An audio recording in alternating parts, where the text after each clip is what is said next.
Good morning, my dearest friends. I'm grateful to all of you that are here in person and those that are joining us virtually and into the future. Today is Friday, August 27th, the 19th of Elul. We are on the march towards Rosh Hashanah, a new year. And even though there's so much going on, we're taking out time of our busy schedule and Erev Shabbos to study Gemara, and it's truly admirable. Today we're studying the entire Talmud, one page, one line at a time, presently studying Maseches Shabbos, chapter 7, page 74a.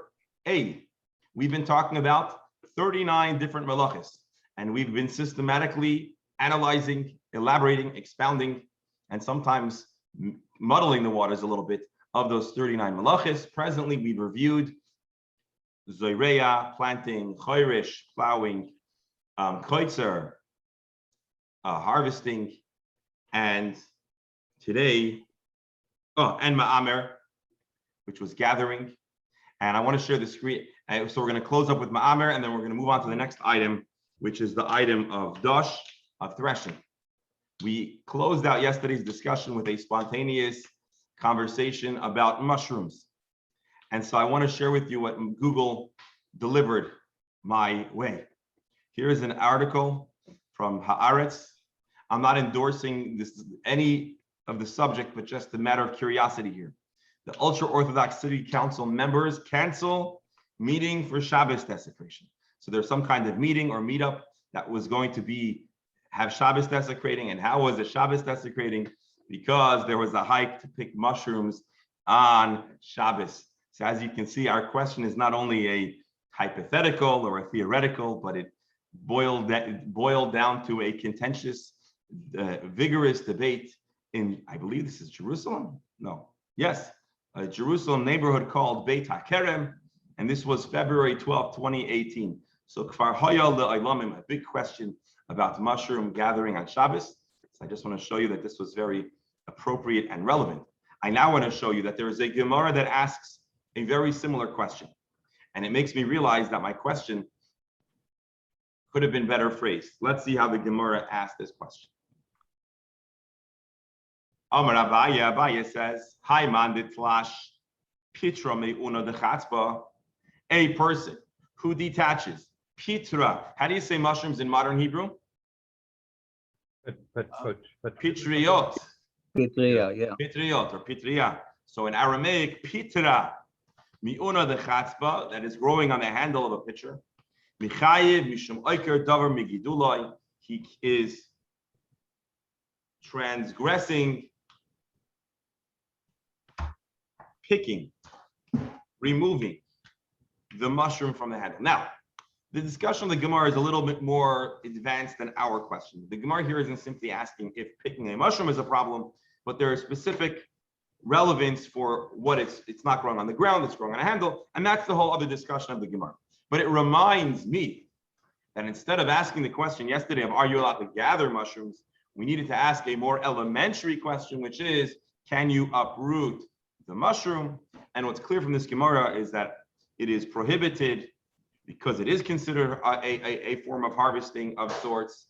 And even if it's not exactly on the earth, even then it could be a problem. So not only would it be a challenge, a problem to gather mushrooms, but the Gemara here shows us that there could even be an issue with picking mushrooms. Now, there is in general, do not go to the internet for halachic questions, but it's sometimes a good place to crowdsource information. And so here is a website called Halachapedia. Halachapedia is a resource that puts out different halachic articles in the format of Wikipedia, right? That's what you're seeing.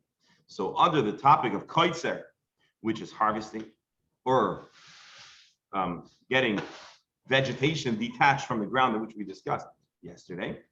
So you can just take a fast look here. Definition: uprooting or severing any part of a living plant.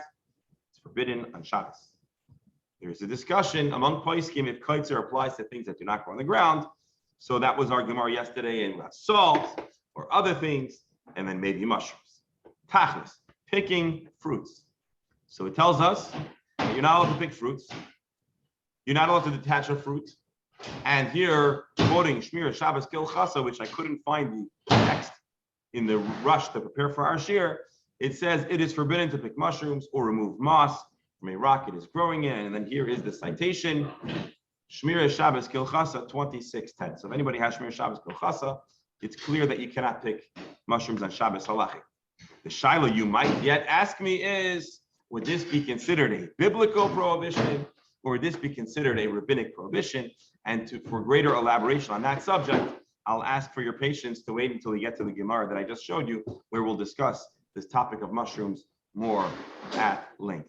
That is to pick up on yesterday's question.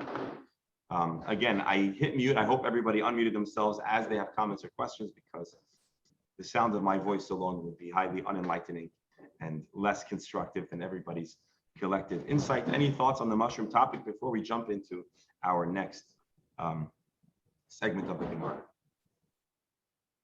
Anyone? I asked a couple of rabbis this morning in shul. Let's hear. Why you had to say a shahako for mushrooms. Okay. And all he told me is that you have to say it. Nobody really knows the answer. Typical Canadian answer. Just say it. Don't worry. Just say it. Yeah, just do it. Just listen to us. Well, probably, Alan, what they were really saying is, it's what it says in the Shulchan Aruch. And so although the Shulchan Aruch took it from the Gemara, and there's a whole Svara behind it, Tachlis, before and after getting into the sciences, we follow the Shulchan Aruch. So that is probably what they were trying to tell you. But ultimately, as we discussed yesterday, it is clear from the halachic discussion, and actually it's clear from Maseches Brachos, when we talked about mushrooms, it's clear that mushrooms grow differently, and therefore a mushroom warrants a shehakol, as it is more of a, it's not so much growing from the earth in the manner that vegetation grows. I should add that there are halachic opinions that say that if one were to say a hadama, right, the vegetable bracha on a mushroom, they would be yotzei the bracha, and they would not need to make another bracha. So what's clear is that mushrooms. Professor, yes. I found it amazing that they, even in that time when science was non-existent, that they did recognize that mushrooms are a very different thing from vegetables. For us modern people, if you are not familiar with the current science, we can very easily think that, well, it's another plant that we go to the forest to pick up and to enjoy. And somehow, and I'm amazed how it happened, because in many cases, the Chachamim really didn't know much of science and made all kinds of mistakes. But in this particular case, I think they were spot on the difference between mushrooms and other edible things. Yeah, thank you for sharing that. And indeed, if you go to the grocery store, you go to the supermarket, the mushrooms are placed smack in between different vegetables. So if you're a city dweller and all your information about vegetables and other kinds of produce and stuff is from its placement in the grocery store, you would certainly have no indication that a mushroom is anything different than than plant life. I just want to add one more thing, and then I want to hear a barrel. Is, if I recall, there's a discussion in the Gemara that talks of future promises of the Messianic era, and there's a discussion about how the land will grow forth bread. Remember this Gemara? And there was challenges of, is there a precedent? Is there a possibility for us to imagine those things? And the Gemara went through a series of promises of the future and said, there's some kind of clue or sense of it's already being fulfilled in the modern day. And if I recall correctly, the promise of the Messianic era that bread will grow from the ground is mushrooms. And I think what's unique about mushrooms, aside for the way they grow, is that mushrooms, I believe, develop at a much more rapid pace than plants. And so that's just another thing that's unique about mushrooms, that not only is the technical scientific way that they grow different, it's with spores and different kinds of nutrients and environments, and I think someone pointed out yesterday that sunlight. The mushrooms dafka grow in a darker environment as opposed to plants which need a lot of sunlight, and so there are many things that distinguish, even on a rudimentary level, mushrooms to other plants. Reb Beryl, please. There's one more issue with mushrooms. I don't know, it doesn't enter. Mushrooms are dangerous. Poison is the wrong ones. It can kill you literally. So yeah.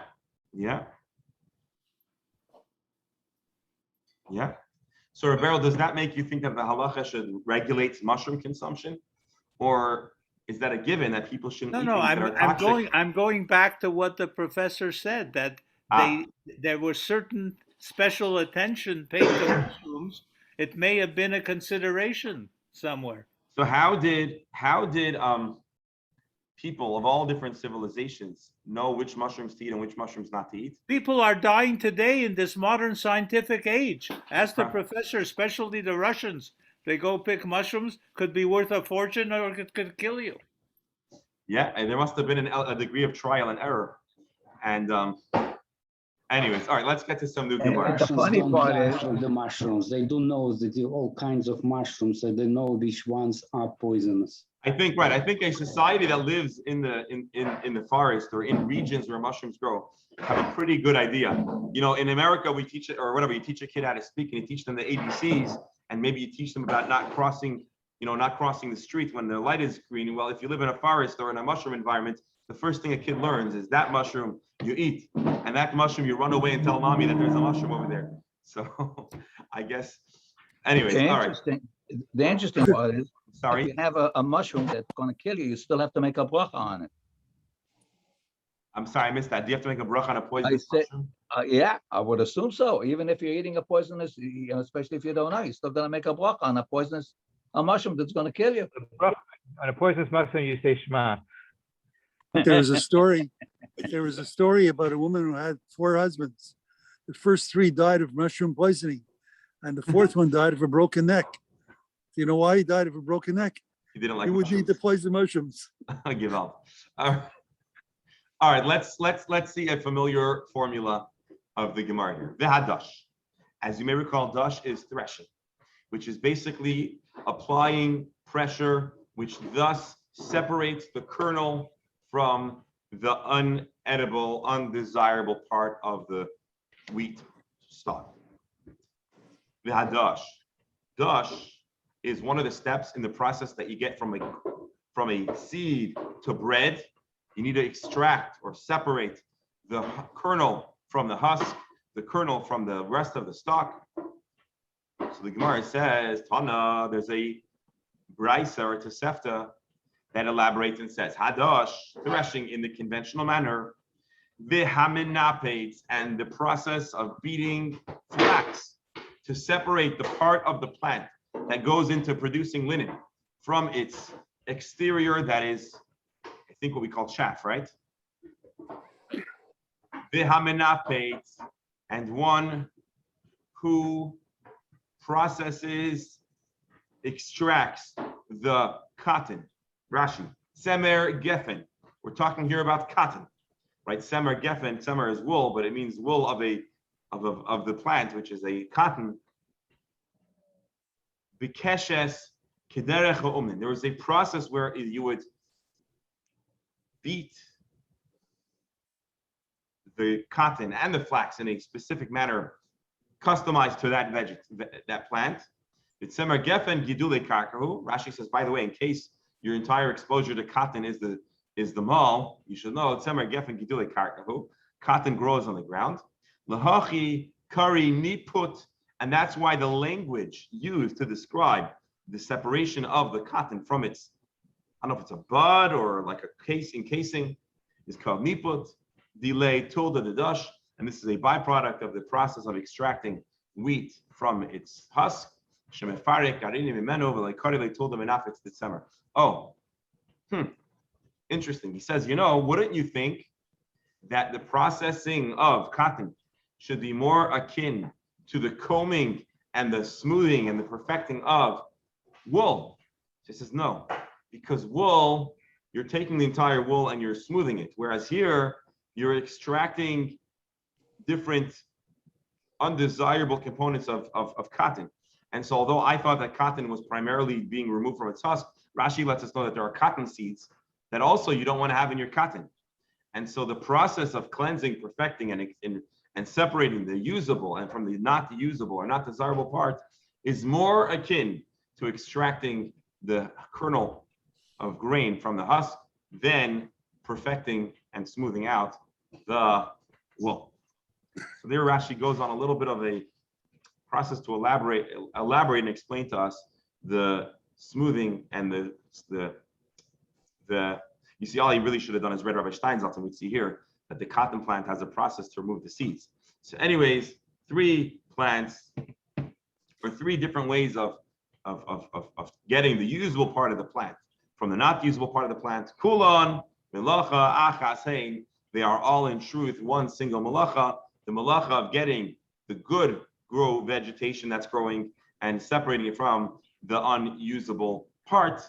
And again, although cotton and wool are similar in that they make clothing, they are not similar in how they are produced, and they are also different in how they are cleansed and perfected. And that's the point that Rashi makes over here. I think we can all appreciate that. And this is round 1. All right, now let's see a very interesting question.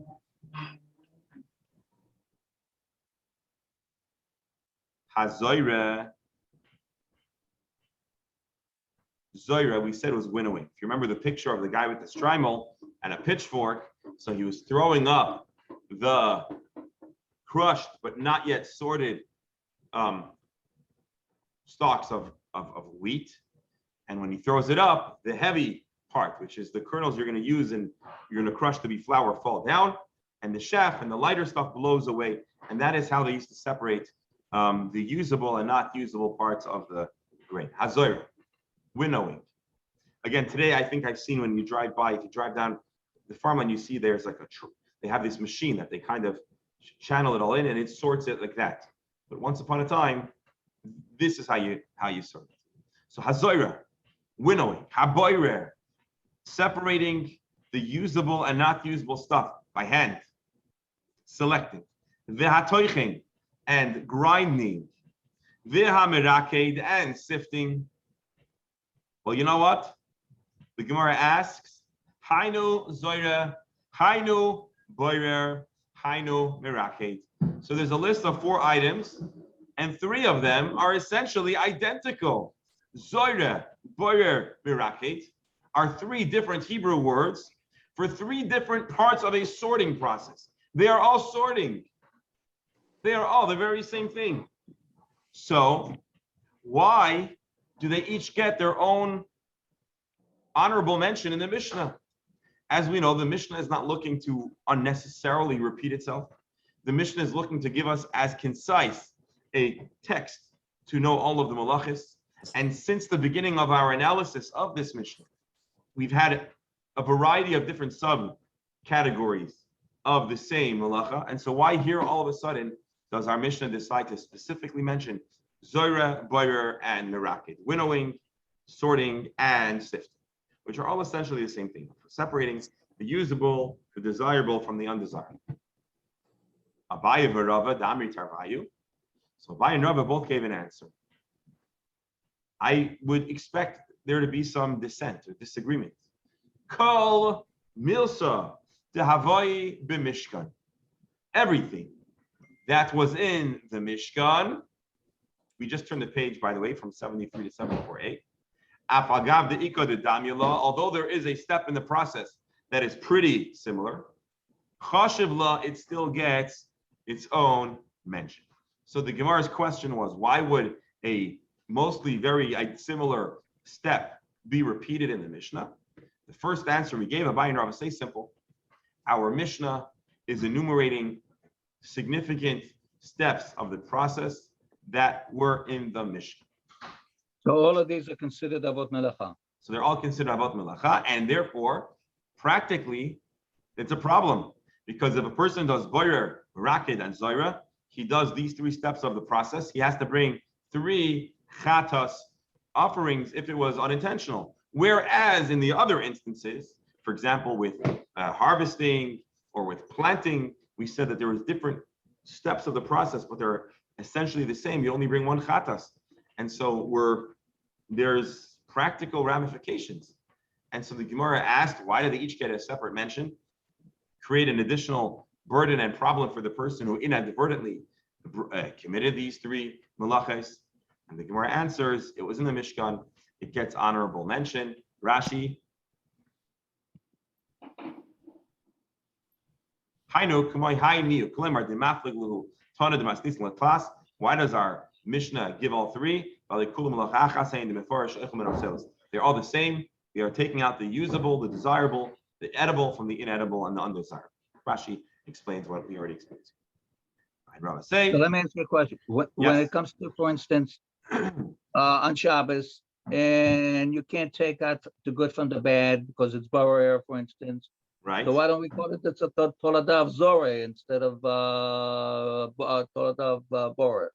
So that's essentially what the Gemara is asking. Why don't we give it one name instead of three names? Lemaisa, practically, when we separate the bone out of the fish, or the pebble out of your salad, or the hair out of your kogel. Okay, I'm sorry, I don't mean to ruin anyone's appetites here. So we call that boyer because essentially we're taking out the inedible from the edible, the undesirable from undesirable with your hand or with an implement. Zoira is a little bit more of a specific process. So the point, now that we have three different categories, we'll use the most accurate. The Gemara's question is, we've been comfortable before giving a single name to slightly varied styles of doing the same objective. That's the Gemara's. Yes. I could see on a practical purpose a little difference, because sifting sort of requires less work, etc., than the others. So someone might think just sifting, once it's already picked, once it's already ground, may not be. You're saying if it wouldn't get an explicit mention, we might not realize that it also is considered a malacha. That is a fair point. But so far, the Gemara hasn't been so concerned about us making a mistake about the identity of a malacha. The Gemara has been very comfortable giving us a short list and then a Tosefta elaborating, because even the Mishnah necessarily needs to have additional information, and that's why you'd have a Rebbe or a teacher to provide guidance. And so it's a very good point that indeed I wouldn't necessarily automatically, meaning us, we wouldn't have necessarily automatically inferred, but the halachic process and the Talmudic process would have understood it. And so therefore the Gemara gave a different answer, which in a way makes sense, but in a way could leave us feeling a little unsatisfied. And the answer again was, if it was a separate step that was actually done in the Mishkan, it's going to count in the Mishnah separately. Let's read Rashi. Afagav de'ika, achriti behada, didamula. Although there are other steps mentioned alongside it that are very, very similar. Chashvinu litarvayu ke'avais. We will nonetheless choose to list both as separate avais. The afagav dechadaninu, although conceptually they are the same one. So the Gemara is going to have a very good challenge to this assertion. Oh, really? Are you really telling me that every step of the process that existed in the Mishkan gets its own separate mention? And the Gemara says, I could think of an instance that does not get a mention. And that thus seems to disprove this whole assertion that every step that was present in the Mishkan is listed. You know what step that is? The Lachshev Nami Koisesh. We should also describe the process of called Koisesh, which is pounding or grounding. And although I'm not certain, I imagine this is like, you know, we see the people with a pestle, hand grinding stuff. So that was a step that actually was done in the Mishkan. Let's read Rashi. Chitin machteshes lahasr klipasan. Sometimes, in addition to the threshing, you might also do a further step of breaking it apart to remove a shell. This may be the process of getting it to be a little closer to a fine flour than a whole wheat, although the mikdash b'samamonim. And then Rashi reminds us, you know that in the Mishkan, they made pigments, they made dyes. And the way they made dyes is they took different herbs and growing stuff and they processed them into a pigment. And part of the process of doing that is you need to pound it with a pestle in such a process. So therefore it should get honor mention. Elalav, why would it not be mentioned? Mishum the damya l'dash.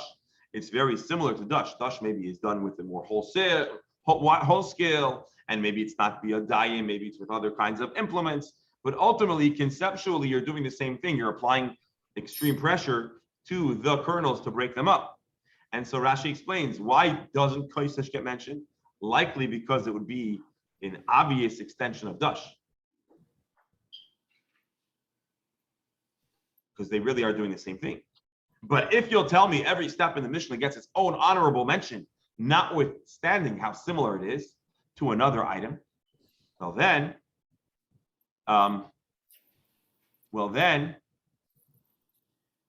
it should get its own mention too.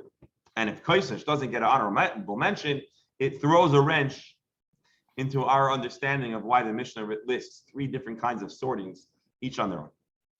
So Abaye is going to have an answer here. Amar Abaye. Abaye says, hold on. There are certain steps in the bread process that are universal, and there are certain steps that are a little more optional, and not everybody chooses to do so.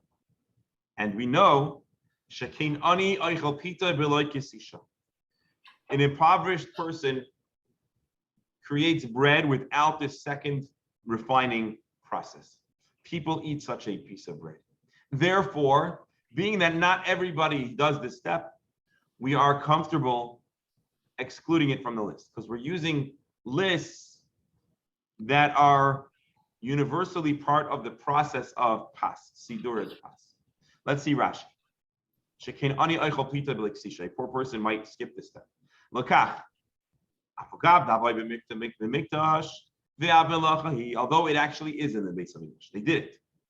And it is, if transgressed, if you did it, it's considered a av melacha. Kiva the tunnel dash, being that we already have the category of dash, like tunnel law, we didn't teach it.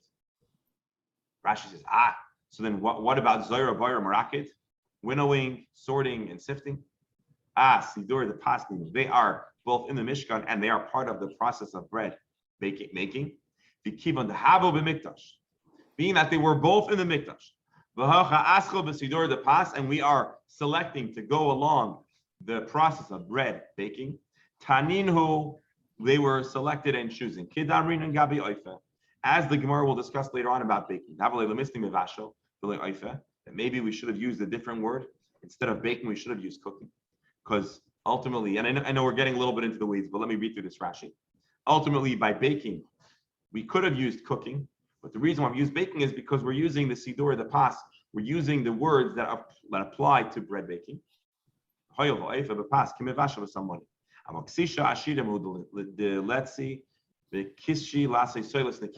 Only very wealthy people have a more refined. He's not calling it white bread, but a very fine flour. But those that are impoverished, that don't have the time or the ability to go through the process. So the Gemara says, so let's go back to the Gemara. The Gemara wants to know why we repeat ourselves with refining, with sorting. And the Gemara answers, well, because it's highlighted in the Mishka, in the Mishka.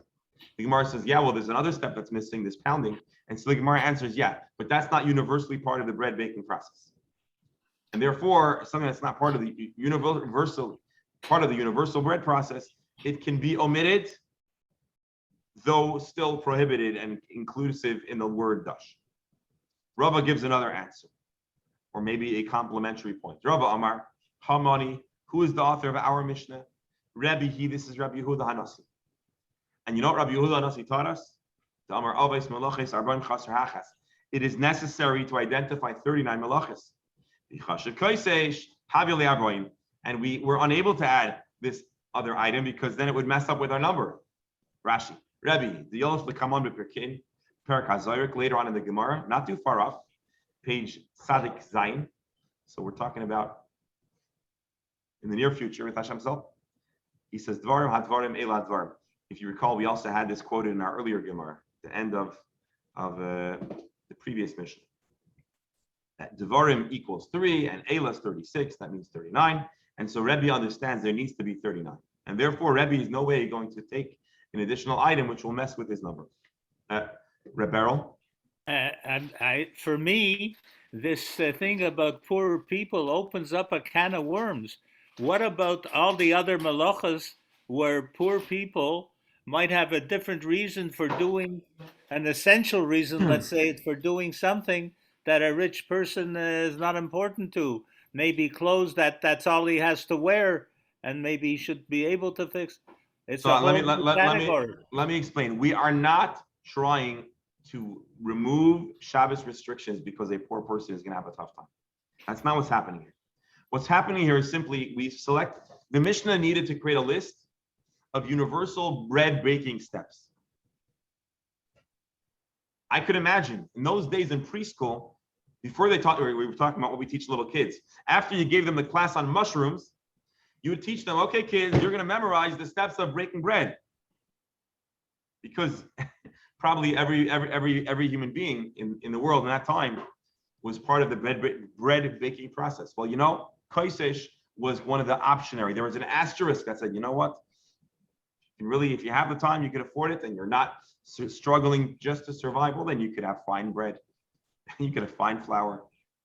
But most people, it seems like they're not. So Abaya's answer is not, we're trying to go easy on the poor person. Because ultimately, kosesh is prohibited. We just have a drop-down menu. When you click on Dash, underneath it comes kosesh, but it uses the same terminology. So our question is not it should be permitted. Our question is, why does the Mishnah choose sometimes to enumerate multiple steps that are similar and sometimes not? So Abaya says simply we're looking for the universal steps. A non-universal step is excluded. Rava gives us what sounds like a strange answer. Rebbe could not mention kosesh because it would mess up with his number. Well, what comes first? The number or the laws of Shabbos? So the Gemara actually asked this question in other words.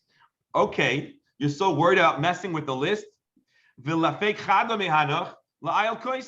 So take out one of your three sorting steps, and so you'll have two sortings and two crushings.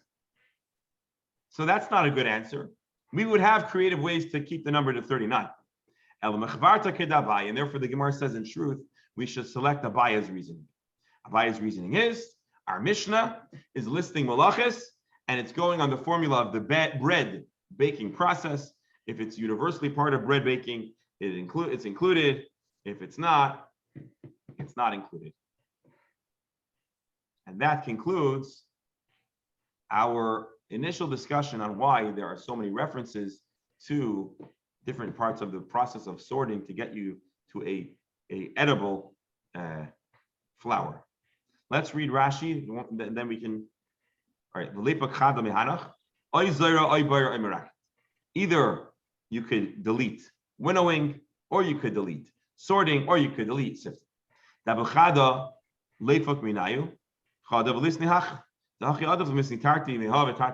would have made sense to have 2 and 2 and 3 and 1.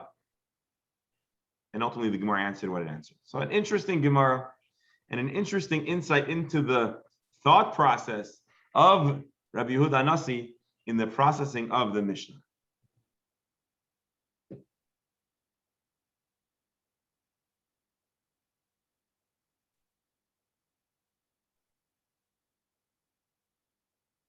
Okay, I think we're going to stop here in the Gemara. I want to share with you this Tosfos because it's insightful, and then we're probably going to end just a few minutes earlier than 11 o'clock due to the Erev Shabbos rush, and I have to go visit somebody that's in hospice, so we'll just end a few minutes early. Shekain ani oichel pita b'leksisha. So our Mishnah says that a poor person avoids the final refinement process of the flour with the crushing it with a pestle for bread. So the Tosfos asks a very good question. You know, sometimes you can get distracted by a secondary point and forget the essential issue at hand. And Tosfos says in Toimar, you have to remember, why do we talk about bread? Because bread is highly relatable. But every step that applies to bread also is inferred from the creation of pigments, right? The dyes that were in the Mishkan. As you recall, the Mishkan, I said a few times, is not made of gingerbread or any other kind of bread. But the Mishkan did use a series of dyes. And because getting dye from a plant is very similar to getting flour from a plant, and the bread baking process is universal and much more probable to occur in Shabbos unless we avoid it. So the Mishnah wants to use Sidur the Pas. So it translates the same steps into bread language.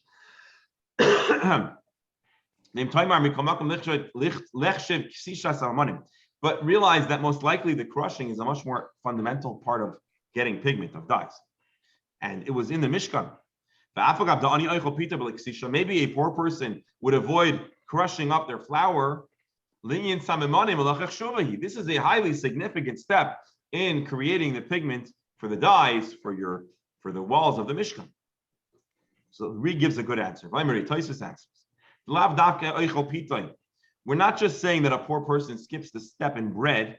A poor person would also skip steps in cooking down to have pigment for their clothing.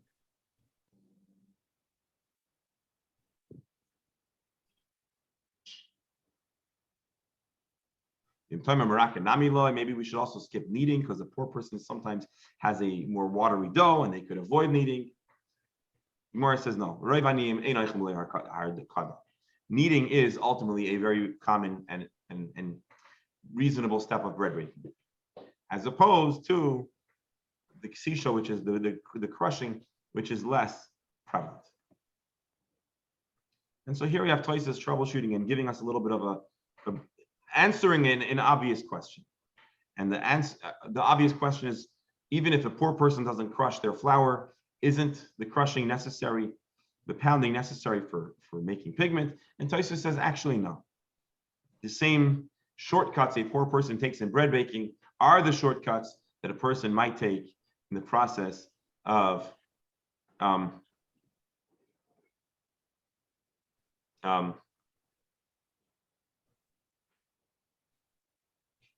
sorry, I just lost my train of thought. Crushing is another step that a poor person would leave out in the creation of pigment. And then Rabbi Kiva Eger asked a question. Actually, I think we asked that question in our own words. If there was legitimately 40 melachos, obviously we would actually list 40 melachos. And for that reason, we prefer the answer of Abaya, which is that it's not done at all. If it was done, we wouldn't skip out a necessary step just because of the formula, the structure of the Mishnah. All right. I think this is going to wind down our session for today. I'd like to thank all of our dear friends for joining, enlightening, and keeping this Gemara Shir lively and successful. I'm going to close with the prayerful wishes for speedy healing for Leah Basrita and for good news for all of Klal Yisrael. And Hashem should protect the land of Israel, the people of Israel. But let's also add prayer for the soldiers that are currently in Afghanistan. They should get out safely and they should be able to effectively save the maximum number of lives. And we'll leave it at that. Yashikayach Tahal, wishing everyone a wonderful Shabbos. And just a reminder, if you are of the Ashkenazic persuasion, we begin Slichot Saturday night.